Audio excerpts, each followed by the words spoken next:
عجل فرجهم. جن باریکیوں سے مباہلہ کو لکھا ہے، میں نے جلدی جلدی کوشش کی کہ مطالب کو پیش کر دوں انگلش میں تاکہ مضمون خالی نہ رہے. ایک شب میں حبیب خدا نے، رسول خدا نے حضرت سلمان سے کہا کہ سلمان، مباہلہ میں جانے والوں کے لیے اہتمام کر دو، میں مدینے سے باہر فلاں مقام پہ مباہلہ کروں گا. اس مقام پہ آج ایک مسجد موجود ہے، سفید رنگ کی مسجد ہے، موجودہ نام مجھے معلوم نہیں. ایک زمانے میں اسی جگہ کا نام مسجد مباہلہ تھا، اب نام بدل دیے گئے ہیں. جو حاجی حضرات تازہ ہو کے آئے ہیں وہ نیا نام جانتے ہوں گے، نام کئی مرتبہ بدلا جا چکا ہے. پیغمبر اسلام نے جناب سلمان فارسی سے کہا، سلمان محمدی سے کہا، اس مقام پہ ذرا کچھ اہتمام کر دو. جناب سلمان نے ایک سرخ رنگ کا قالین بچھایا اور ایک وہاں پہ خیمہ نصب کر دیا کہ یہاں پہ آ کے اہل بیت بیٹھیں گے، کیونکہ جناب سلمان جانتے تھے کون کون جانے والا ہے. انہوں نے ایک سرخ رنگ کا قالین بچھایا. اب میں کہوں گا کہ رسول خدا نے صرف جناب سلمان فارسی ہی سے کہا کہ وہاں قالین بچھاؤ، شاید اسی وجہ سے سلمان فارسی منا اہل البیت کے درجے پہ فائز ہیں. اب رسول خدا نے کہا قالین بچھاؤ، جناب سلمان نے سرخ رنگ کا قالین بچھایا.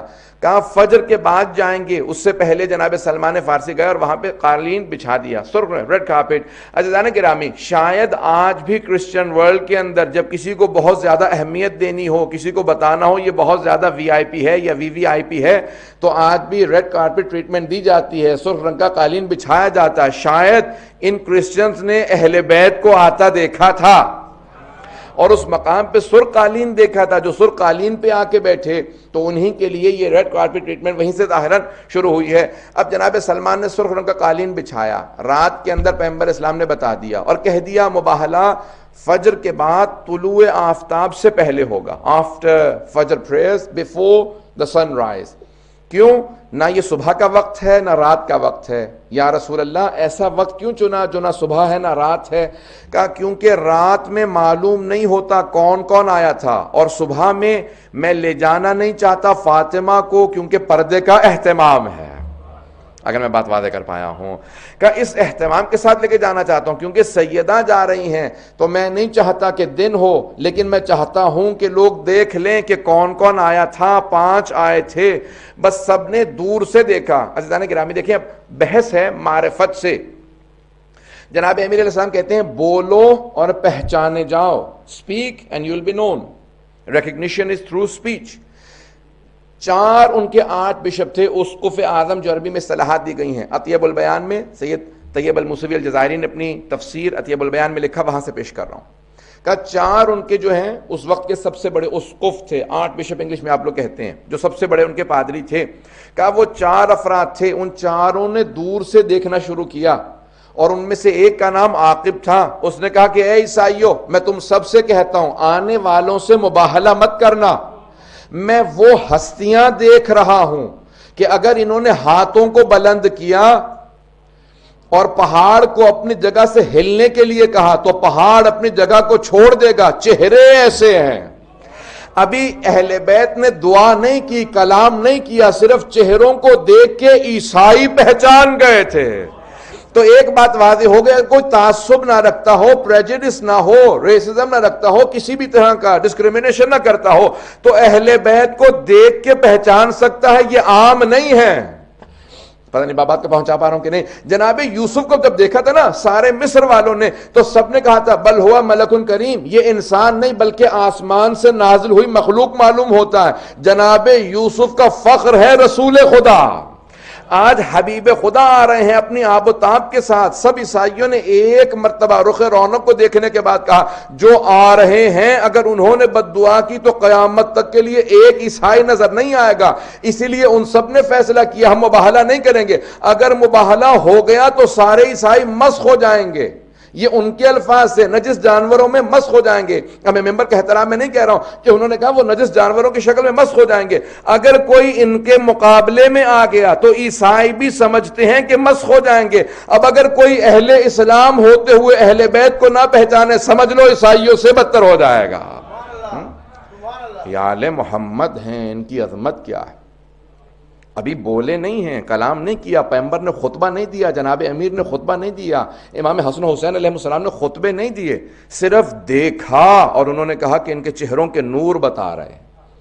مورخین نے سب نے یہی لکھا نا 7 ہجری کا.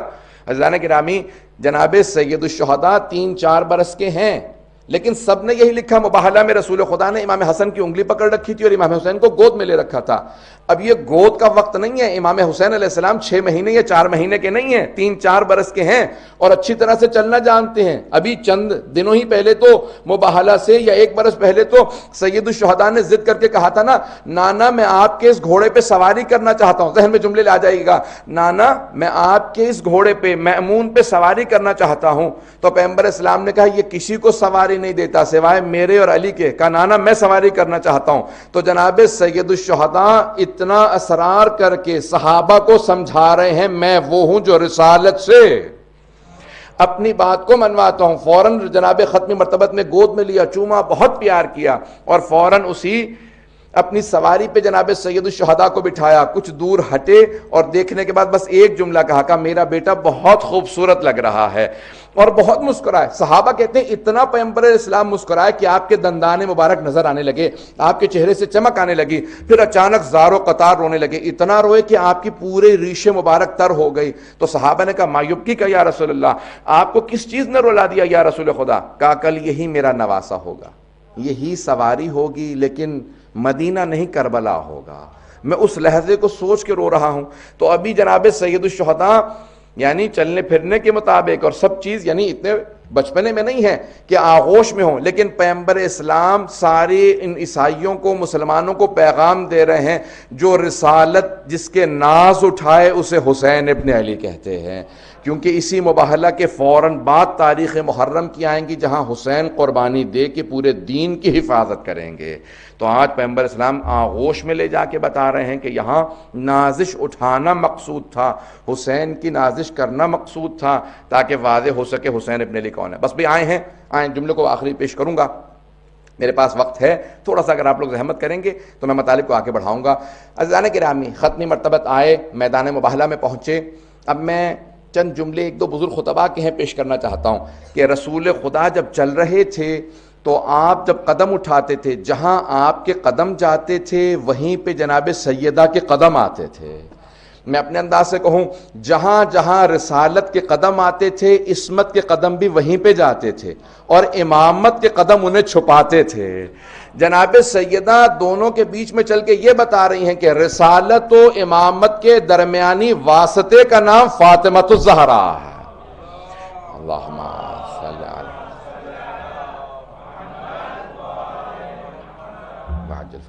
علی یعنی رسالت کے، جسے انگلش میں آپ لوگ کہتے ہیں مسنگ لنک، رسالت اور امامت کے اس واسطے کا، رابطے کا نام جناب فاطمۃ الزہرا ہے. عزیزان گرامی مباہلہ ختم نبوت کی دلیل بھی ہے، ابتدائے امامت کی دلیل بھی ہے، دونوں چیزوں کی دلیل مباہلہ ہے. اور ایک مرتبہ ختمی مرتبت نے اپنے انداز سے وہاں پہ آنے کے بعد جب عیسائیوں کو دیکھا تو ان سب نے فوراً رسول خدا سے کہا ہم مباہلہ نہیں کرنا چاہتے، ہم مباہلہ نہیں کرنا چاہتے، ہمیں آپ کی شرائط منظور ہیں، اگر آپ جزیہ کہیں گے تو ہم جزیہ دیں گے، آپ کی حکومت میں ویسے رہیں گے جیسا آپ کہیں گے. عزیزان گرامی یہ پہلی ایسی جنگ ہے کہ جہاں جنگ نہیں ہوئی، مباہلہ نہیں ہوا، تلوار کی ضرورت نہیں پڑی. میں بہت سوچا کرتا تھا رسول خدا بیٹی کو کیوں لے گئے. رسول خدا جنگ کے لیے نہیں بلکہ دعا کے لیے بیٹی کو لے کے گئے تھے، کیونکہ آج دعا کا مقابلہ تھا. جہاں تلوار کا مقابلہ ہوتا تھا جناب امیر کو سب سے آگے بھیجتے تھے، جہاں دعا کا مقابلہ آیا وہاں پہ جناب سیدہ کو سب سے آگے لے کے چلے. کہا کہ کیونکہ دعا کا مقابلہ ہے، جہاں سیدہ آمین کہہ دیں گی وہاں پہ اللہ سبحانہ و تعالی ویسا ہی رکھے گا جیسے سیدہ کہیں گی. اب یہ حدیث رسول خدا سمجھ میں آتی ہے کہ ان اللہ یغضب لغضبها و یرضی لرضاها، خدا فاطمۃ الزہرا کے غضبناک ہونے سے غضبناک ہوتا ہے اور ان کے راضی ہونے سے خدا راضی ہوتا ہے. اب پیغمبر اسلام کی حدیث سمجھ میں آتی ہے کہ اگر سمجھنا چاہیں صحابہ رسول میں کون کون رضی اللہ عنہ ہے، دیکھ لیجئے کس کس سے جناب سیدہ راضی ہے. عزیزان گرامی جناب خاتون جنت کی عظمت کا تعارف تھا جس میں رسول خدا مباہلہ کے اندر خاتون جنت کو ساتھ لے کے گئے. آئیے ذرا جناب امیر علیہ السلام کی زبانی نہج البلاغہ سے چند جملے اقتباسات پیش کرنا چاہتا ہوں، چند خطبوں کے الفاظ پیش کرنا چاہتا ہوں کہ اہل بیت علیہ السلام کون ہیں، اور ایک سوال شبہہ ہے اس کا جواب دینا چاہتا ہوں۔ اگر سننا چاہیں گے تمام حضرات تو میں پیش کروں گا۔ باوازہ بلند صلوات۔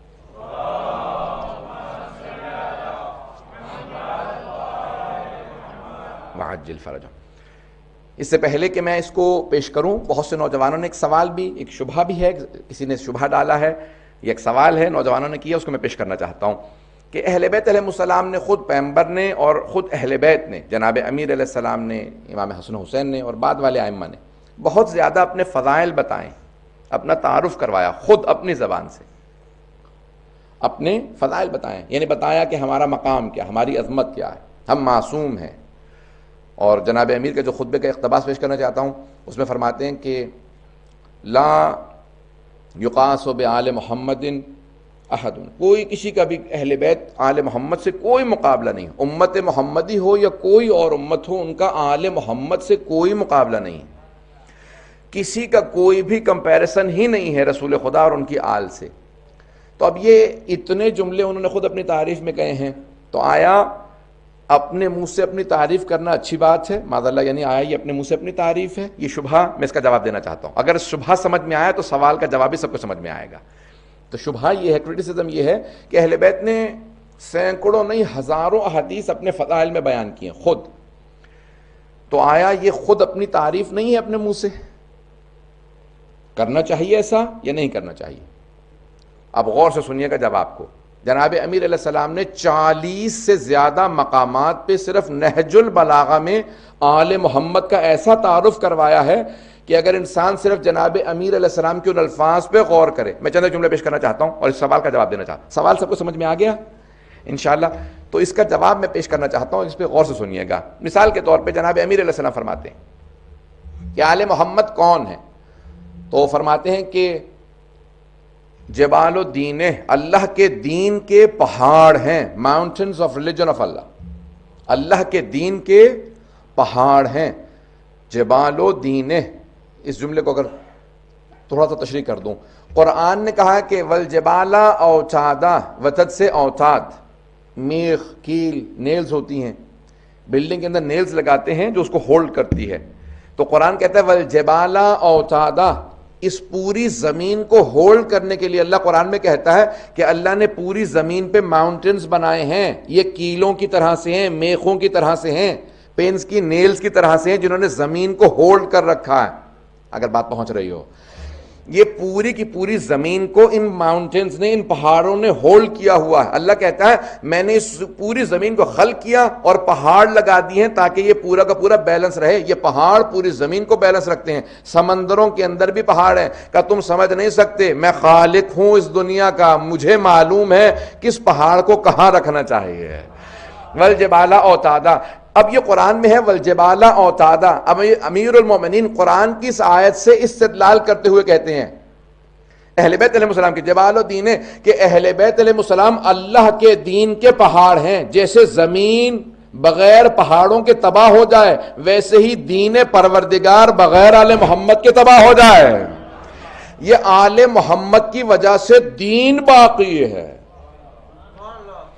پھر دوسرے مقام پہ فرماتے ہیں اسی خطبے کے اندر، خطبہ نمبر 2 ہے، اور دوسرے مقام پہ خطبہ نمبر 109 کے اندر پھر فرماتے ہیں کہ اللہ نے جب جب چاہا دین کو زندہ کرے، جب جب چاہا علم کو زندہ کرے، تو آل محمد کے ذریعے علم کو زندہ کیا، اور جب جب چاہا جہالت کو موت دے تو جہالت کو موت بھی آل محمد کے ذریعے دی۔ بہت بڑے جملے ہیں، اتنے فضائل پیش کیے، تو اتنے فضائل۔ اور دوسرے مقام پہ جب جناب امیر سے سوال کیا گیا، یا مثال کے طور پہ خطبہ خط ہے مولا کا، ایک خط ہے جو معاویہ ابن ابی سفیان کے نام پہ امیر المومنین نے لکھا، اس نے کہیں تقابل کیا کہ یا علی جنگ بند کر دیجئے، ہم اور آپ ایک جیسے ہیں، ہمارے خاندان بنی ہاشم بنو امیہ ملتے جلتے ہیں، تو آپ نے اس کو سخت ترین الفاظ میں لکھا ہے خط۔ اب میں اس کو پیش کر رہا ہوں، 2 جملے پیش کروں گا صرف اس کے، کیوں اتنے فضائل پیش کیے ہیں میں اس کو سمجھانا چاہ رہا ہوں نوجوانوں کی خاطر خاص طور سے۔ اب اس نے لکھا ہے کہ یہ 2 خاندان ملتے جلتے ہیں۔ جناب امیر علیہ السلام نے کہا کہ خبردار ان 2 خاندانوں کا تقابل نہ کرنا، اور پھر آپ آگے جا کے جملہ لکھتے ہیں اس کے اندر، کہتے ہیں کہ کیوں؟ اس لیے کہ لیس الحرب، کیونکہ ان کے جو بڑے تھے ان لوگوں کے بنو امیہ کے حرب، ابو سفیان کا باپ، کہا کہ حرب ابو طالب جیسے نہیں ہیں، امیہ ہاشم جیسا نہیں ہے، من النبی و منکم المکذب، ہم وہ ہیں جن کے خاندان سے نبی ہیں، تم وہ ہو جن کے خاندان سے نبی کو جھٹلانے والا۔ اگر بات واضح ہو رہی ہو، کہ منا اسد اللہ و اسد رسول اللہ، اور اللہ کے رسول کا شیر ہم میں ہے، ومنکم اسد الاحلاف، تم میں جھوٹی قسمیں کھانے والوں کا شیر ہے۔ پھر دوسرے مقام میں فرماتے ہیں کہ منا سیدۃ نساء العالمین، پوری کائنات کی ملکہ فاطمۃ الزہرا ہم میں سے ہیں، ومنکم حمالۃ الحطب، وہ جو اس کی پھوپھی تھی ام جمیل، کہا کہ اور حمالۃ الحطب تم میں سے ہے۔ تو مولا نے بے انتہا اس کے اندر فضائل اہل بیت پیش کیے۔ اور ایک جملہ آخری پیش کر دوں کہ منا سیدہ شباب اہل الجنہ، ہم وہ ہیں جن کے خاندان سے جوانان جنت کے سردار حسن و حسین ہیں، ومنکم صبیۃ النار، اور تم میں جہنم کے بچے، یہ یزید کی طرف اشارہ ہے۔ عزیزان گرامی، اتنے فضائل اہل بیت نے پیش کیے۔ یا کسی نے پوچھا کہ یا علی آپ افضل ہیں یا جناب آدم افضل تھے، تو آپ نے کہا کہ میں، یہ اتنے فضائل کیوں پیش کیے؟ آیا معاذ اللہ یہ ایروگنس ہے، معاذ اللہ استغفر اللہ ربی واتوب الیہ، یا کیوں فضائل پیش کیے؟ یہ شبہہ بعض اوقات ایجاد کیا جاتا ہے۔ آئیے اس کا جواب دینا چاہتا ہوں۔ جواب بہت سے ہو سکتے ہیں، میں صرف 2 جواب پیش کروں گا، اور انشاءاللہ سب کی توجہ اپنے ساتھ چاہوں گا۔ توجہ لوگوں کی میرے ساتھ ہے؟ اب آئیں ذرا 2 جواب پیش کرنا چاہتا ہوں۔ ایک خود فرمان معصوم سے پوچھا یا علی آپ افضل ہیں یا آدم، تو آپ نے فوراً کہا تزکیۃ المرء لنفسہ قبیح، ایک مرد کا اپنے منہ سے اپنی تعریف کرنا قبیح شمار ہوتا ہے، برائی شمار ہوتا ہے، اچھی بات نہیں ہے۔ لیکن قرآن کہتا ہے کہ وَأَمَّا بِنِعْمَةِ رَبِّكَ فَحَدِّثْ، اے میرے حبیب اللہ نے جتنی نعمتیں آپ کو دی ہیں ان سب کا تذکرہ کیجئے۔ کہ اس لیے نہیں کہہ رہا کہ کیونکہ میں اپنے تکبر کا اظہار کر رہا ہوں، بلکہ یہ اللہ کی ہم پہ نعمت ہے، اس نے ہمیں ایسا بنایا۔ اگر بات واضح ہو گئی ہو تو کہا اس لیے نہیں کہ ہم کبر کر رہے ہیں، تکبر، بلکہ اس لیے کہ اللہ کی یہ ہم پہ نعمت ہے۔ عزیزان گرامی، معصوم اور غیر معصوم میں فرق یہی ہوتا ہے۔ اگر غیر معصوم کے پاس کوئی چیز آ جائے تو وہ اس پہ فخر کرنے لگتا ہے، معصوم اپنے تعارف کے لیے ان چیزوں کو پیش کرتے ہیں۔ اگر بات واضح ہوئی ہو، ایک ان پہ یہ اللہ کی نعمت ہے کہ اللہ نے ان کو اتنے فضائل دیے۔ دوسرے علماء کہتے ہیں کہ بے انتہا لوگ بعض اوقات روز قیامت شکوہ کریں گے کہ ہم آل محمد کو پہچان نہیں سکے، تو وہ خود اپنی زندگی میں ہمیشہ کبھی کسی کو مہلت نہیں دیتے تھے کہ روز قیامت تم یہ نہ کہنا ہم پہچانتے نہیں تھے۔ وہ خود اپنا تعارف کروا کے بتاتے تھے، پہچان لو میں علی ہوں، میرے علم کا مقام یہ ہے، میری شجاعت کا مقام یہ ہے۔ قرآن میں کون کون سی آیات میرے لیے آئی ہیں، جناب سیدہ کا مقام کیا، حسن حسین کا، یہ تعارف کروا کے کسی کو مہلت نہیں دیتے تھے کہ روز قیامت کوئی خدا کی بارگاہ میں کہے انہوں نے تعارف ہی نہیں کروایا کہ ہم پہچان پاتے ان کا مقام کیا ہے۔ کہ انہوں نے اپنا تعارف کروایا، مسلسل تعارف کروایا۔ جناب سید الشہداء سب 72 شہید ہو چکے ہیں، آپ کے اصحاب شہید ہو چکے، بھائی شہید ہو چکے، بیٹے شہید ہو چکے، اس کے باوجود ایک مرتبہ، آخری مرتبہ اتمام حجت کی خاطر کہہ رہے ہیں تم روز قیامت خدا کی بارگاہ میں شکوہ نہیں کر سکتے میں نے تعارف نہیں کروایا تھا، میرے سر پہ میرے جد رسول خدا کا امامہ ہے، یہ سواری رسول خدا کی ہے، یہ آبا قبا رسول خدا کی ہے۔ سارا مجمع رونے لگا۔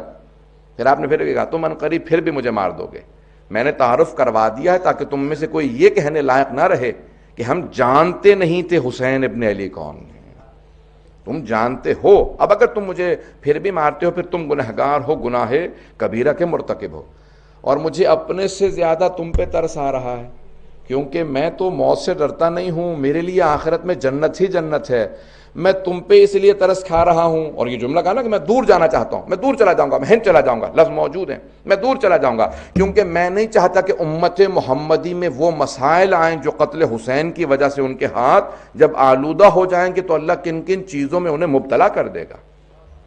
اور ہوا، وہی سب کچھ ہوا، ان سب کے سامنے آیا کہ انہوں نے اتنا بڑا، جب وہ اتنے بڑے گناہ کے مرتکب ہو گئے۔ عزیزان گرامی، اہل بیت اپنا تعارف کرواتے رہے، مسلسل تعارف کروایا، آل محمد نے تعارف کروایا۔ میں ایک صرف پہلو کو پیش کرنا چاہتا ہوں، میرے پاس 5-6 منٹ 7 منٹ ہیں، اس کے بعد اندر ہی بات کو مکمل کروں گا۔ صرف ایک فضائل کے اور پھر چند جملے مصائب کے، کیونکہ یہ آخری جشن ہے تو چند جملے میں صرف پیش کروں گا آخر میں۔ جانتا ہوں جشن ہے، مصائب کے نہیں، لیکن کیونکہ محرم قریب ہے اس لیے 2 جملے پیش کروں گا آخر میں دعا کے لیے۔ جناب امیر سے سوال کیا کہ مولا اتنی آیات آپ کی شان میں نازل ہوئی ہیں، اتنی احادیث پیغمبر اسلام نے کہی ہیں، مسجد کوفہ میں جناب امیر علیہ السلام خطبہ دے رہے ہیں اور ایک آدمی بیچ میں کھڑا ہو جاتا ہے اور کہتا ہے یا علی اتنی آیات آپ کی شان میں نازل ہوئی ہیں، آپ کو اپنی شان میں نازل ہونے والی کون سی آیت سب سے زیادہ پسند ہے؟ اگر میں بات پہنچا پاؤں، میں اگر آپ میں سے بھی کسی سے پوچھوں نا کہ آپ کو اپنی کون سی خوبی زیادہ اچھی لگتی ہے، کون سا کیریکٹرسٹک زیادہ اچھا لگتا ہے، تو آپ بھی 5-10 منٹ تو لے لیں گے سوچنے میں کہ اتنی خوبیاں ہیں، کون سی خوبی زیادہ اچھی ہے۔ اور وہ علی کہ جن کے اتنے فضائل ہوں کہ خود حبیب خدا نے کہا ہو اگر سارے سمندروں کو سیاہی میں تبدیل کر دیا جائے، سارے درختوں کو قلم بنا دیا جائے، انسان لکھنے والے ہوں، جن گننے والے ہوں، زمین سے آسمان کے فاصلے میں علی کے فضائل لکھے جائیں تو ہر چیز ختم ہو جائے گی، علی کے فضائل ختم نہیں ہوں گے۔ جن امیر المومنین کے اتنے فضائل ہوں کہ پیغمبر اسلام نے فرمایا کہ ہر چیز ختم ہو جائے گی، علی کے فضائل ختم نہیں ہوں گے۔ کسی آدمی نے پوچھ لیا کہ یا علی آپ کو اپنے سے متعلق کون سی آیت سب سے زیادہ پسند ہے؟ آپ نے یہ نہیں کہا کہ کل تک کی مہلت دے دو، 500 آیات ہیں، 1000 آیات ہیں، ایک مرتبہ پھر ریوائز کر کے دیکھ لو کون کون سی آیت میری شان میں آئی ہے، اتنی آیات ہیں، اتنے سورے ہیں، اتنی 1000 احادیث ہیں۔ آپ نے نہیں کہا مہلت دو، سوچوں ذرا ایک مرتبہ دوبارہ ریوائز کر لوں، اسی لحظے آپ نے فوراً جواب دیا کہ قرآن کی تمام آیات جو اللہ نے میری شان میں نازل کی ہیں مجھے یہ ایک آیت سب سے زیادہ پسند ہے۔ سورہ رات کی آخری آیت ہے، آیت نمبر 43 ہے، 43ویں آیت، کہا کہ اللہ سبحانہ و تعالیٰ نے اپنے حبیب سے کہا کہ اے حبیب کہہ دیجئے ان تمام کے تمام مشرکین سے، ان تمام کے تمام کفار سے کہہ دیجئے کہ جتنے بھی کہتے ہیں وَيَقُولُ الَّذِينَ كَفَرُوا لَسْتَ مُرْسَلًا، یہ جو کافر ہیں کہتے ہیں کہ آپ رسول نہیں ہیں، قُلْ كَفَىٰ بِاللَّهِ شَهِيدًا بَيْنِي وَبَيْنَكُمْ وَمَنْ عِندَهُ عِلْمُ الْكِتَابِ۔ اے میرے حبیب ان سے کہہ دیجئے کہ اے کفار تمہارے اور میرے درمیان میں صرف 2 گواہ کافی ہیں، ایک اللہ گواہ کے طور پہ کافی ہے، دوسرا وہ جس کے پاس پوری کتاب کا علم ہے، جس کے پاس پوری کتاب کا علم ہے۔ تو جناب امیر کہتے ہیں کہ مجھے سب سے زیادہ یہ آیت پسند ہے۔ پوچھنے والے نے پوچھا مولا یہی آیت سب سے زیادہ پسند کیوں ہے؟ کہا کیونکہ اللہ سبحانہ و تعالیٰ نے رسول خدا کے جب 2 گواہ شمار کیے تو اپنے نام کے ساتھ میرا نام رکھا۔ اللہ سبحانہ و تعالیٰ نے اپنے نام کے ساتھ رسول خدا کے گواہوں میں میرا نام رکھا، اللہ کے نام کے ساتھ میرا نام آیا۔ مجھے یہ آیت بہت زیادہ پسند ہے کہ خالق نے اتنی بڑی نعمت عطا کی کہ اپنے نام کے ساتھ میرا نام رکھا۔ عزیزان گرامی اتنے فضائل آل محمد کے، یہ اپنا تعارف کرواتے رہے مسلسل کہ پہچان لو، معرفت حاصل کرو، تاکہ قیامت کے دن کوئی یہ نہ کہے کہ میں محروم تھا، پہچان نہیں سکا۔ اسی لیے روایت کے الفاظ ہیں جب صاحب زمانہ اسلامی ظہور کریں گے نا تو لوگ دیکھنے کے بعد شبہ نہیں کریں گے، شک نہیں کریں گے یہ کون ہیں، ہم انہیں جانتے تھے نہیں جانتے تھے۔ یہاں تک کہ بہت سے مسلمان محروم رہیں گے، بہت سے کفار دیکھنے کے بعد ان پہ ایمان لے آئیں گے، بہت سے کفار ایمان لے آئیں گے۔ پوچھا جائے گا کیوں؟ کہ ان کا چہرہ بتا رہا ہے یہ خدا کا کوئی زندہ معجزہ ہے۔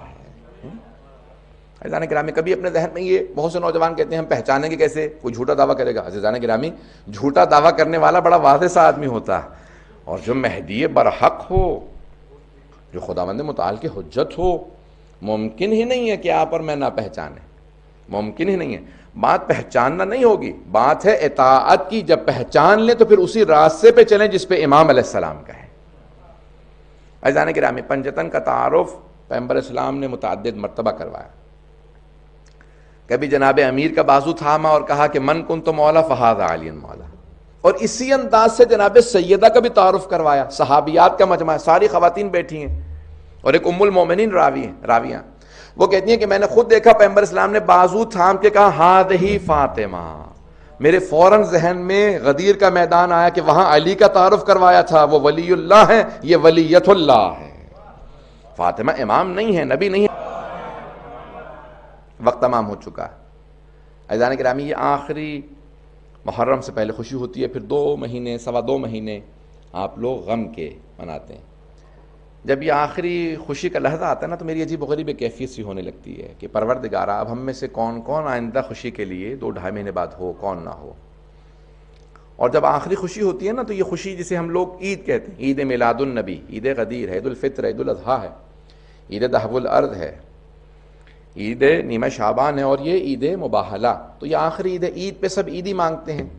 تو ہم بھی خدا کی بارگاہ میں کہتے ہیں پروردگارہ ہمیں عیدی عنایت فرما، ہمیں ہمارے امام کی زیارت نصیب فرما، پروردگارہ ہمیں عیدی عنایت فرما، ہمارے گناہان کبیرہ و صغیرہ معاف فرما، پروردگارہ ہمیں عیدی عنایت فرما۔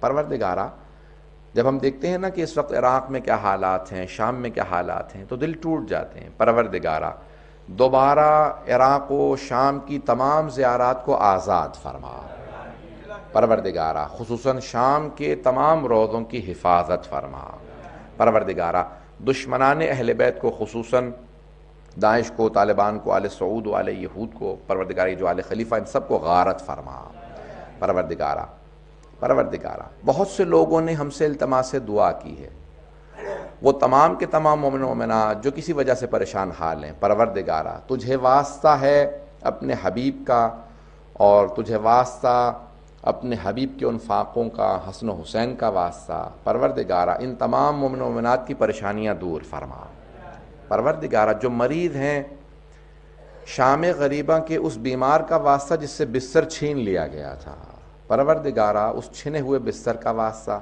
ان تمام مریضوں کو شفائے کاملہ عاجلہ عنایت فرما، پروردگارہ بہت سے ماں باپ نے ہم سے التماس سے دعا کی ہے، میں 2 واسطے اور دوں گا، پروردگارہ بہت سے ماں باپ نے کہا اولاد کے لیے دعا کرنے کے لیے، جو بے اولاد ہیں جناب زینب کی اجڑی گود کا واسطہ ان سب کو اولاد عنایت فرما، پروردگارہ جو اولاد والے ہیں ان کی اولاد کو نیک و صالح بنا، پروردگارہ جتنے بھی والدین نے اپنی اولاد کے لیے، خصوصاً ماں باپ نے اپنی بچیوں کے رشتوں کے لیے کہا ہے، پروردگارہ واسطہ اس چہرے کا جس پہ تماچے لگے تھے، کسی کی دعا کو رد نہ فرما، آج جو ہاتھ بلند ہے کسی کو نا امید نہ لوٹا، پروردگارہ آنے والے ایام محرم کے ایام ہیں، اگلے ہفتے سے مجالس پوری دنیا میں شروع ہو جائیں گی، پروردگارہ عزاداروں کی عزاداری کی حفاظت فرما، پروردگارہ امام زمانہ کو 2 باتوں کا بڑا صدمہ ہے، ایک اپنی دادی کے دربار میں جانے کا اور دوسرے اپنی پھپھی کے بازار میں جانے کا۔ آئیں ذرا مل کے کہیں، بڑے بڑے بزرگ علماء نے بتایا ہے کہ جب ملاقات ہوئی نا کسی کی امام زمانہ سے تو کہا کہ مولا آپ کے شیعوں کے لیے کوئی پیغام ہے؟ تو امام زمانہ نے کہا میرے شیعوں سے بس ایک پیغام کہہ دینا کہ جب بھی میرے ظہور کی دعا مانگیں تو میری پھپھی زینب کا واسطہ دیں، خدا میری پھپھی کا واسطہ کبھی رد نہیں کرتا، پروردگارہ واسطہ لائے ہیں جناب زینب کبریٰ کا، پروردگارہ ہماری گنہگار آنکھوں کو امام زمانہ کی زیارت نصیب فرما، پروردگارہ ہم بہت گنہگار ہیں لیکن تیری بارگاہ کے اندر آئے ہیں اور حسین ابن علی کا واسطہ لائے ہیں، وہ واسطہ جو تو کبھی رد نہیں کرتا۔ 8ویں امام کہتے ہیں نا نحن کلنا سفن النجات، ہم سب کے سب سفینہ نجات ہیں، نجات کی کشتیاں ہیں، آرکس آف سیلیویشن، ولیکن سفینۃ جدنا الحسین اسرع، لیکن ہمارے جد حسین کی کشتی سب سے زیادہ تیز کشتی ہے، پروردگارہ یہ اگلا ہفتہ جو آ رہا ہے، اگلا مہینہ امام حسین کا مہینہ، حسین ابن علی کی عظمتوں کا واسطہ ہمیں زندگی میں اہل بیت کی زیارات نصیب فرما، آخرت میں ان کی شفاعت نصیب فرما، پروردگارہ ہمارے مرحومین کے درجات کو بلند فرما، ان کی قبروں کو منور فرما، پروردگارہ جتنے بھی افراد یہاں موجود ہیں کسی کو نا امید نہ لوٹا، ہم سب کی عاقبت بخیر فرما، اس مبارکہ کو ترقی عنایت فرما، پیچھے ان کی پروجیکٹ کا پروردگارہ بہت سے لوگوں نے کہا ہے، اور جتنے بھی تعمیرات کے کام چل رہے ہیں ان سب کو پائے تکمیل تک پہنچا، خدمت کرنے والوں کی توفیقات میں اضافہ فرما، ربنا تقبل منا انک انت السمیع العلیم، بحق محمد وآلہ الطیبین الطاہرین المعصومین، صلوات۔